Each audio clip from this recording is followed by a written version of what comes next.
Hey, what's up everybody? Seattle's Gaming coming to you with another Spellbreak video. This is going to be the full release patch notes 1.0. There have been patch notes in the past for the betas and alpha and stuff, but this is for the full release, the patch notes. It's going to be some differences there as far as from the beta till now. So let's take a look. Hey Breakers! Spellbreak is officially launched free on PlayStation 4, Xbox One, Nintendo Switch, and Windows PC with cross-play, cross-party, and cross-progression. Welcome to all new players, and thank you to all who have been with us for a pre-alpha, alpha, and beta test. It's been quite a ride so far, and we've got big plans in store.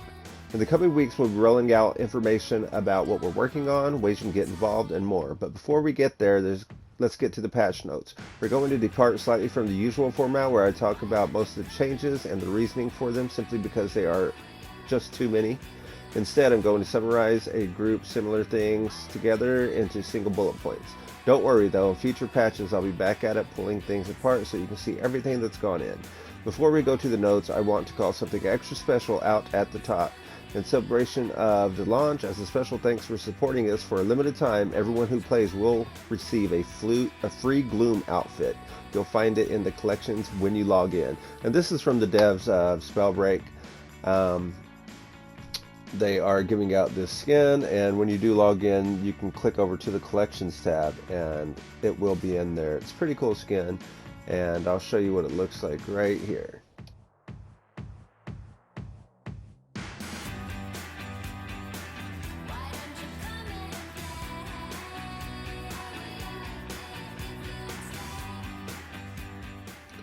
So on to the patch notes. Database wipe.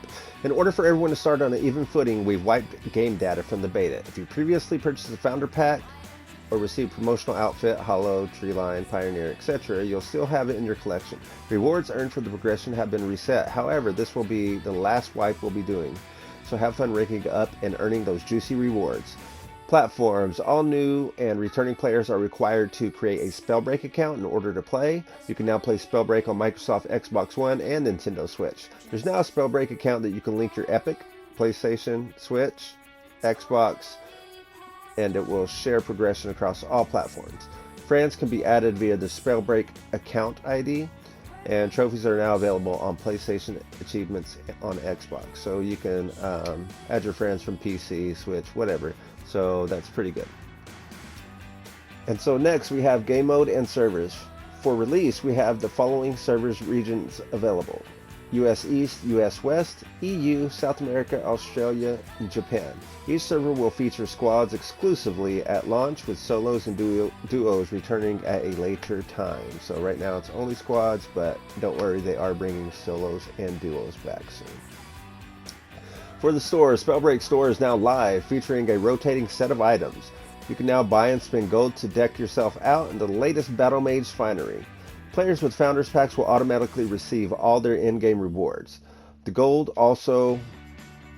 Store also features a starter pack you can purchase that comes with 600 gold and a rare Bewitching Glimmer outfit. You can check my last video out if you haven't looked at it. I show you what that looks like, and also the free skin for the PlayStation Plus. Okay, so account progression. Class Mastery now has 20 levels, and you can earn a variety of cosmetics and gold for leveling up. As a part of this, the rewards have been restructured somewhat from previous patches. Mage rank now goes to 100 with a number of badges as well as gold rewards all along the way. Gameplay. We temporarily turned off the Shadow Step and Chronomaster runes. This isn't due to any balance concerns, so they'll be back soon enough. Increased the speed distance of Spring Step rune by 100%, but increased its cooldown at all rarities by 0.5 seconds. Spring Step needs a little more spring in its step. This makes it much stronger, so we had to tone down its cooldown just a smidge and let you guys know it is a whole lot better. Tempest Updraft now bounces 20% higher. We wanted to make Tempest in-air capabilities easier to pull off. Note that the increase also applies to subsequent bounces on top of tornadoes as well. Tempest Wind Surge Horizontal Impulse has been increased by 15%. We heard you loud and clear on this one. Tempest horizontal abilities weren't up to snuff and felt kind of kludgy to use. Now with more bounce to the ounce. Electrifying a cloud or puddle no longer increases its durations. Another bug, but it was possible to have things linger around for a long time if you kept refreshing them. Lightning Strike should now properly target airborne foes. Fix Pyromancer's paralysis so that it now does a consistent amount of damage. Fix a number of sorcery targeting reticles to better match with the visual and gameplay effects, and fix a number of visual effects to better line up. Matchmaking. We're introduced some very broad matchmaking rules so that new players will play against other new players and have a smoother on-ramp to the Hollowlands. Art, animation, and sound. Gauntlet modes have been standardized across rarities. This is to give us room down the line to further differentiate Gauntlet art. All outfits should animate properly when doing an emote or triumph. Added animations for sliding down on walkable surfaces. Sound effects have been added to numerous menus and UIs. Added sounds to the storm, including when it's stationary, when it's moving, when it's nearby, and when the player is in it. Tamp down the very aggressive armor break sound. Players no longer hear ambient audio when tabbed out of the game.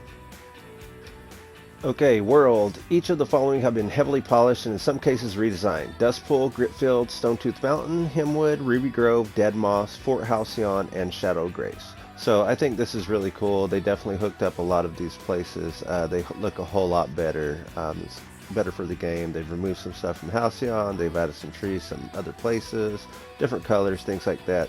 It's pretty good. Increased loot spawns across the map. Many types of trees have been added and updated. Each area's fog has been customized to better suit the ambience. Improved performance through update static mesh LODs, HLODs, landscape LODs, and reduced component painting. Cleaned up lots of errant collisions on various decor. Removed a bunch of magical items that seem to have embedded themselves in various solid objects or were hovering above the ground. So that's pretty cool. They just kind of fix some stuff that looked kind of off in the world or needed to be fixed, and they definitely did add a whole bunch of stuff to those dust pool and places like that. Miscellaneous. When a player is banned, now get immediate feedback on why they were banned. Please don't make it show you the screen. Yeah, probably don't be toxic, don't be teaming up. Added the ability to view block players and unblock them if desired. Added the ability to change the camera view when looking at artifacts in the collection screen. Added the ability to skip out of match tutorials. Recent teammates now populate with party members from recently played multiplayer matches. You can add them if you'd like. They've made the adding process a whole lot better, so that's really good. Bugs. Like I said at the start, this section could be much longer, but opted to collapse a lot of them and ignore a bunch more. Fix number of text alignment, wrapping, and other formatting bugs. Fix numerous localization bugs. Fix an issue where push-to-talk wasn't the default voice chat setting for PC. If you're trying to use voice comms like you did in beta, make sure that you check your PTT setting. Fix a bug causing the aiming reticle for toxic cloud to jitter when the player is falling. It's no longer possible to exile yourself and your teammates for double, triple exile accolades. Fix a few bugs with the incorrect outfit, portrait, or badge would show up. Fix issues with invisible / unequipable loot sometimes spawning. So the loot that used to spawn you couldn't equip. So they took care of that. And a whole bunch of other stuff. But anyway, we'll go ahead and keep up on these patch notes as they put them out. And yeah, thanks for watching, guys. I hope this helped, and we'll see you next time.